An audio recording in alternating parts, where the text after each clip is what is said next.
Hey, what's up everybody? Welcome back to Traumatic Tomes. This video today is going to be a mishmash. I'm going to talk about a recent book I read, a book I'm currently reading, some recent acquisitions, and I think that'll be it. But if you're wondering where my Traumatic Book Club video is on All Quiet on the Western Front, it's coming.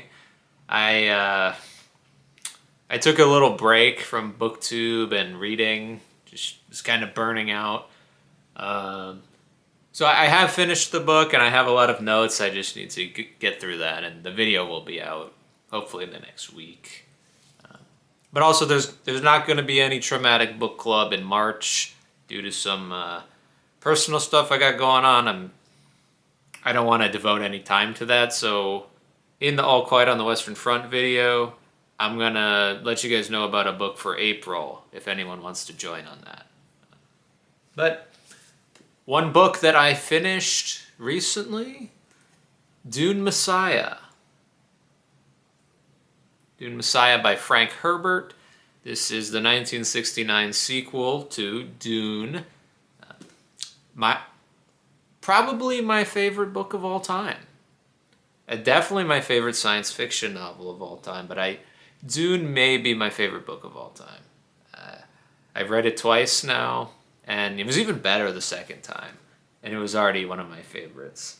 But Dune Messiah carries on the story of Emperor Muad'Dib, and it is a very different novel than Dune. I'm going to try not to go into any spoilers here, other than like the basic premise. But Dune itself was a heroic adventure novel of the coming of age of Paul Atreides into a messianic warrior of the Fremen. And Dune Messiah takes place 12 years later as we're dealing with the fallout of the Fremen Jihad. And it's a much more philosophical and dialogue heavy book, so people expecting the same kind of style as Dune might not like this as much if they weren't a fan of the philosophizing of the original book. But this is a lot slower, lots of conversations and plots and reminiscing about the past and the future because of prescience. I think this is my second time reading Dune Messiah, actually. It got a lot better on the reread because I was understanding more of the layers that Frank Herbert has hidden throughout this series. And I think next time, third or fourth time I read this, it might become a 5-star book. I think there's something amazing in here. It's just a lot harder to understand than Dune 1. But I really recommend this. It is different than Dune, but if you haven't continued on with Dune the series, or you only read the first book because of the movies, I recommend you continue and see what Dune Messiah is all about. Okay, something I'm reading right now. I've been reading this for a little while, actually. That is The Odyssey by Homer. This is the Emily Wilson translation. I'm actually reading the Samuel Butler prose translation from Project Gutenberg. I've got it on my e-reader. So I'm a little over halfway through the Butler translation of the Odyssey, and I'm really liking it.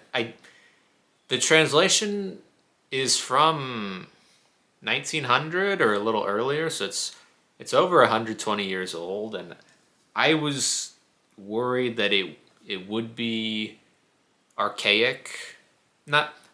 I know the modern language is rife in the 19th century. Like a lot of 19th century novels and such don't feel like that. But some writers have their own style of writing where it's a lot harder to grasp as a modern reader. But Samuel Butler, I found no problems with his prose translation. It flows very well. There's the diction he uses is not, it doesn't escape me.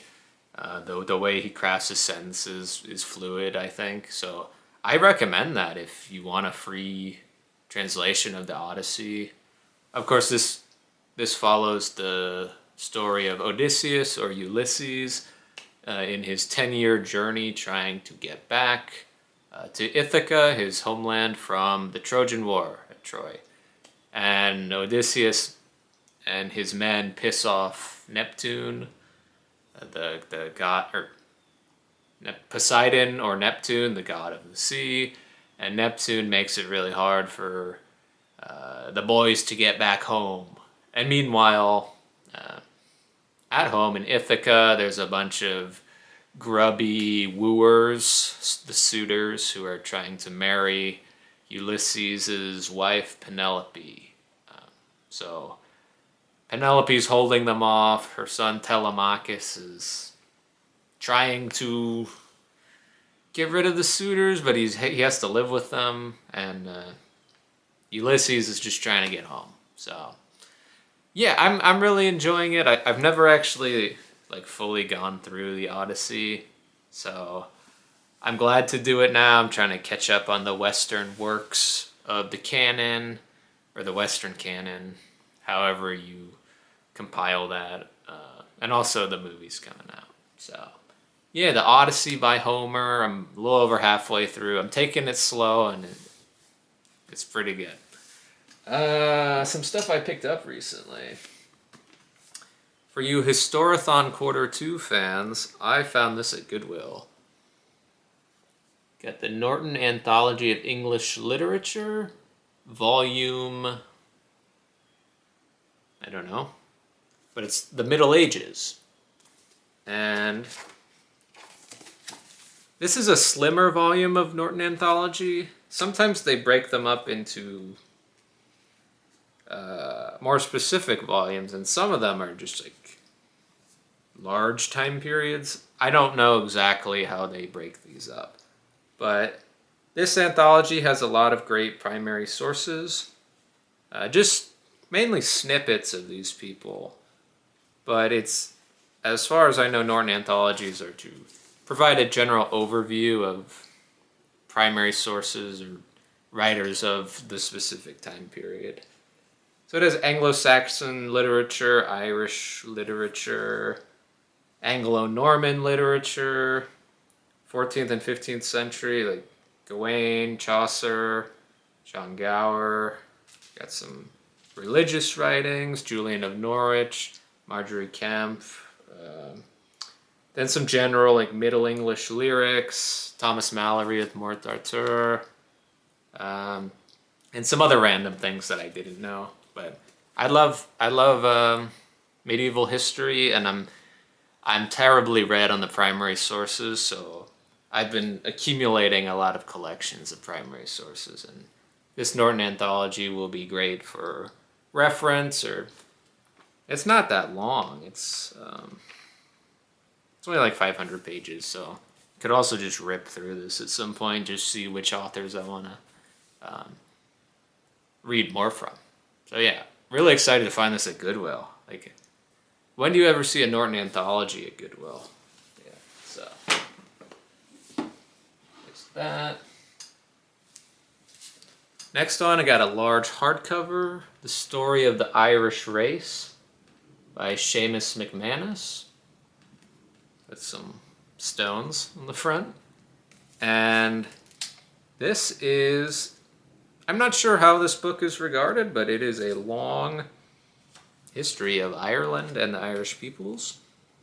And I actually don't know much about it, but I just saw a huge hardcover, and I have read a book edited by Seamus McManus before. It was called Donegal Fairy Stories. And I think he just collected 10 to 15 different fairy stories from the Donegal area of Ireland, and I don't know if he translated them from Gaelic, Celtic, or he just collected the modern versions, but They're okay, really repetitive, like some children's stories go. I think I got rid of the book actually, but I recognize McManus and I'm interested in Irish history, so I picked this up. Just a big book on the history of the Irish people. And another huge book.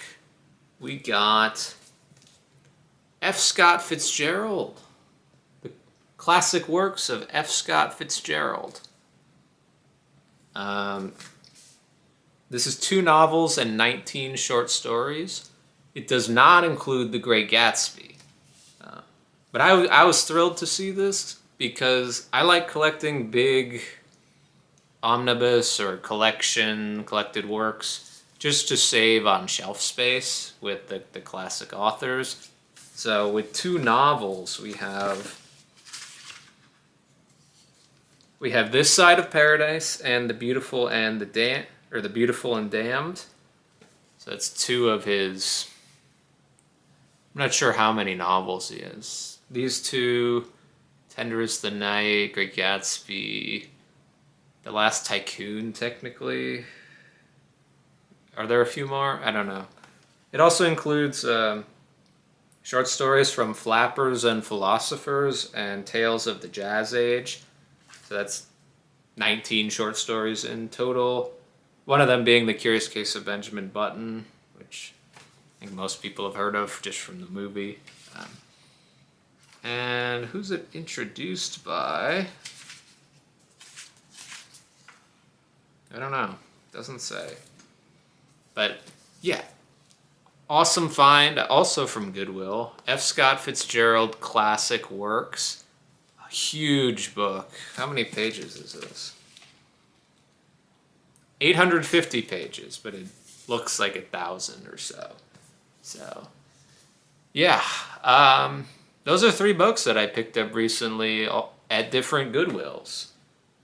So, yep. Thank you for watching, and be on the lookout for the Traumatic Book Club video on All Quiet on the Western Front coming out soon.